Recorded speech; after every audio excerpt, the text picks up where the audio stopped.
Hello guys, આજે આપણે બનાવશું આખા વરસ માટે સ્ટોક કરી શકાય તેવી બટાકાની કાતરી। તેના માટે આપણે 10 કિલો બટાટાની કાતરી બનાવશું।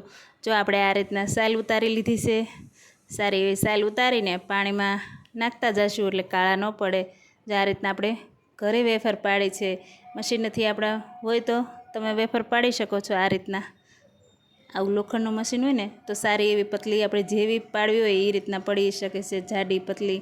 જો આપણે એકદમ જાડી નહીં, બહુ પતલી નહીં, એવી વેફર પાડી લીધી છે। જો કેવી આરપાર દેખાય તેવી વેફર પડી છે। જો આ રીતના આપણે પાડતા જઈશું ને પાણી ભરેલા કોઈ પણ વાસણમાં આપણે નાખતા જઈશું તો ડૂબડૂબા પાણી હોય તે રીતના રાખવાની છે, એટલે આપણી વેફર કાતરી કાળી ન પડે તે રીતના।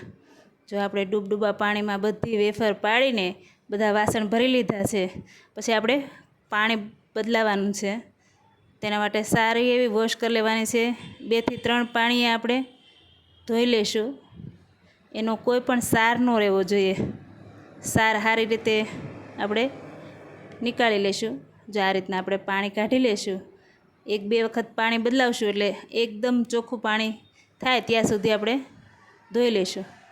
જો આ રીતના ડૂબડૂબા પાણીએથી આપણે ભરી દેવાની છે। બટેટું દેખાવું ન જોઈએ એટલે કાળું ન પડે। આખા વર્ષ માટે સ્ટોક કરશો, કાળી પણ નહીં પડે અને જો આ રીતના વ્હાઈટ ને વ્હાઈટ જ રહેશે આપણી બટાકાની કાતરી। ત્યાર પછી આપણે એક તપેલામાં ગરમ પાણી કરવા મૂક્યું છે, તેમાં આપણે અડધી ડૂબાય તેટલી કાતરી નાખી દઈશું ધોઈને। પછી આપણે મીઠું નાખશું, 2 થી 3 ચમચી મીઠું નાખશું। પછી બહુ ખારી ન થઈ જાય તેનું ધ્યાન રાખવાનું છે, ચેક કરી લેવાની છે આપણે મીઠા મોળી કે કેવી થાય છે। આમાં તો મોળી જ લાગશે, ચડિયાતું મીઠું નથી નાખવાનું, પાણીની હિસાબે મોળી લાગે છે। જો આ રીતના આપણે ચેક ઢાંકી દઈશું, થોડી વાર 10 મિનિટ ઢાંકી દઈશું એટલે આપણી ઓવરકુક નથી કરવાનું, થોડું એવું ચડી જાય બટેટું ચેક કરવાનું છે। જો આ રીતના બટેટું હાથેથી લઈને જરીક કટ કરી જોઈશું એટલે ખ્યાલ આવશે ચડી છે કે નહીં। આ રીતના ચેક કરીને હવે આપણે એક કાણાવાળી જારીમાં નાખીને બધી સારી રીતે પાણી નિતારી લઈશું।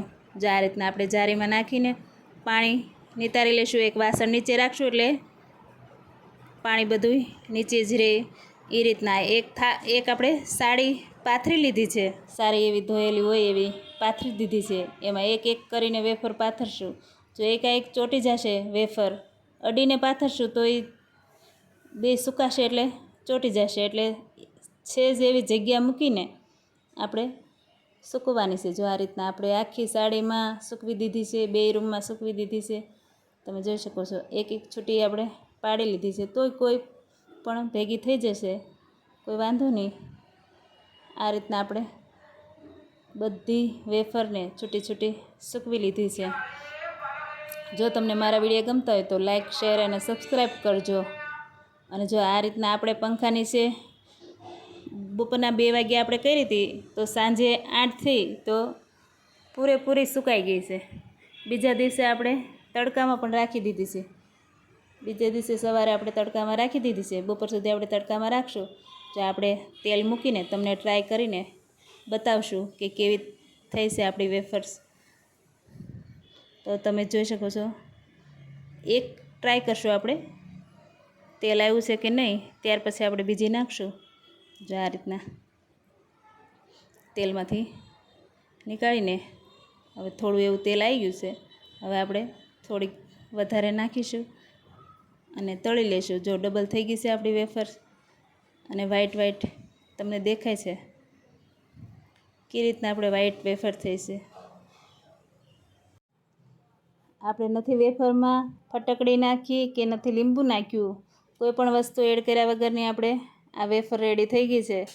જો આપણે સાદીને સિમ્પલ બનાવી લીધી છે, બજાર કરતાં પણ સારી લાગે એવી વેફર છે। આ રીતના તમે પણ ટ્રાય કરજો અને હાઇજેનિક બાળકોને દેવાય તેવી। Thank you.